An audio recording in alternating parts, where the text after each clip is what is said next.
I'm of the opinion that first verse, it's a majestic verse. It's a tremendous verse. This is the door into which you will have to walk into the Bible. You have to believe that He is the Creator. He that cometh to God must believe that He is. In the beginning, God created the heaven and the earth. Now, let's look at the little verse for just a moment. In the beginning. And that's a beginning you cannot date. You can put it down as billions of years, and I think you probably be accurate, but who knows how many. Man certainly does not know. And God created, and the word create here is bara. That means out of nothing. And actually in the first chapter of Genesis, it's only used 3 times. There are really only 3 acts of creation that we have here. You have, first of all, the creation of something from nothing. In the beginning, God created the heaven and the earth. Then you have the creation of life. God created great whales and every living creature that moveth. That's down in verse 21, which the waters brought forth abundantly after their kind, and every winged fowl after his kind, and God saw that it was good. That's animal life of all kinds. And then the third act of creation, you find in verse 27, so God created man in His own image. In the image of God created Him, male and female created Him. You have the creation of something from nothing. You have the creation of life, and then the creation of human life, of human beings. And believe me, theistic evolution is not the answer at all.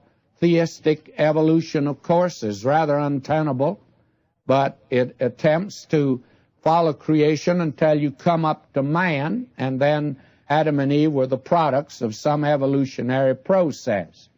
The theistic evolutionist makes the days in Genesis a period of time, a long period of time, and we do not believe, of course, that that is true, and I think that it's very clear that that is not true. God called the evening and the morning the first day, and I'm of the opinion that it's quite clear in this chapter, as we shall see in another place.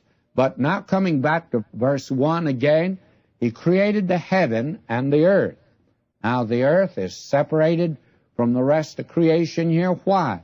Well, that's the hometown of man. That's where man is to be placed. And we're very much interested in him because we belong to this creature. We need to realize that we're a creature and a creature of God. And as a creature of God, we owe Him something. Now, we have in this something that is very important. It was years ago that Herbert Spencer said that the most general forms into which the manifestation of the unknowable are redivisible, and this is the way he divided it: time, space, matter, force, motion. And many years ago, a very fine personal worker, it was George Dewey Blomgren, he was talking to an Army sergeant who was a law graduate, and he was attempting to witness to him, and this sergeant mentioned Herbert Spencer. And Blomgren said to the soldier, "Did you know that both the Bible and Spencer teach the great principles of creation?" And the sergeant's eyes widened, and he said, "Why, how's that?" "Well," he says, he talked about time, space, matter, force, motion.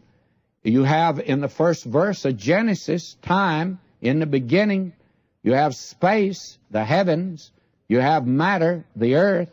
You have force, the Spirit of God. And that's in verse 2, by the way.